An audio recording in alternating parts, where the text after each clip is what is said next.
कैसे देखेंगे? जैसे आप देखते हैं। रिजल्ट आ गए, ममता कबूल नहीं कर रही है। वो कहती है वहां पे बहुत जबरदस्त रिगिंग की गई। ये हाल है बंगाल का। तमिलनाडु में तो नई हुकूमत बन रही है। केरला में भी कांग्रेस जीत गई है। आसाम में भी बीजेपी जीत गई। और क्या है? फरमाइए। एसआईआर का इम्पैक्ट हो रहा है? डॉक्टर साहब, एसआईआर का कोई इम्पैक्ट हो रहा है? एसआईआर नहीं, कुछ भी नहीं, हमारी खैर नहीं। डॉक्टर साहब, एसआईआर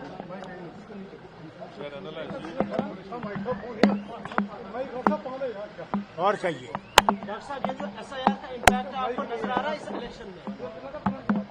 हर एक चीज का असर आ रहा है। सर, मिडिल ईस्ट में फिर से जंग के बादल मंडरा रहे हैं सर।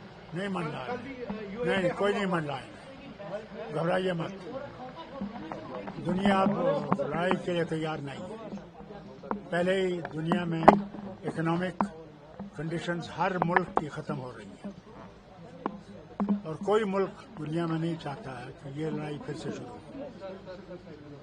क्योंकि सारा पेट्रोल हो, गैस हो, वो सब मिडिल ईस्ट के अंदर है।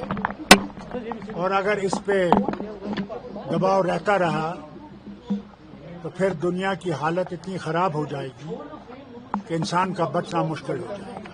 और सर, आपको लगता है कि इंडिया ए ब्लॉक और ज्यादा मजबूत होना चाहिए? पहले से ही मजबूत है, कौन सी कमी है इसमें? सवाल करें कि माइक हटे। डॉक्टर साहब, ये जो अभी हम देख रहे हैं 1 साल से ज्यादा हुकूमत का वक्त हुआ है, कब तक कैबिनेट एक्सपेंशन की तवक्कात की जाएगी? आपको तवक्का रखनी नहीं चाहिए। चलिए। तो साहब, पंजाब में रात को 2 ब्लास्ट हुए हैं सर। अरे हिंदुस्तान में ब्लास्ट होते रहते हैं, कौन सी नई बात है? घबराइए मत। और डॉक्टर साहब, ये तो लगातार बता रहे हैं सिंदूर की एनिवर्सरी है, 1 साल को कैसे देखते हैं आप? How do you see this 1 year? Sindoor has paid its dividends. I think there is no more question of wars. Wars, लड़ाइयाँ जो है वो सोल्यूशन नहीं लाती हैं, वो मुसीबतें लाती हैं। यूक्रेन का हाल देख लीजिए, कितनी बर्बादी उस वतन की हो रही है। मिडिल ईस्ट का देख लीजिए,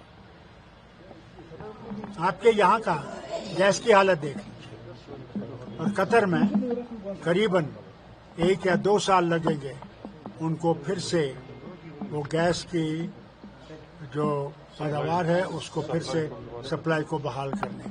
डॉक्टर साहब, लगातार हम देख रहे हैं कि अपोजिशन लगातार तनकीद कर रही है नेशनल कॉन्फ्रेंस सरकार पर के जो मुद्दे हैं उन पे पार्टी खामोश है, चाहे वो 370 हो, स्टेटहुड का मसला हो या जो इलेक्शन में वादे किए गए थे। तो किस तरह से तनकीद को आप रिएक्ट करेंगे?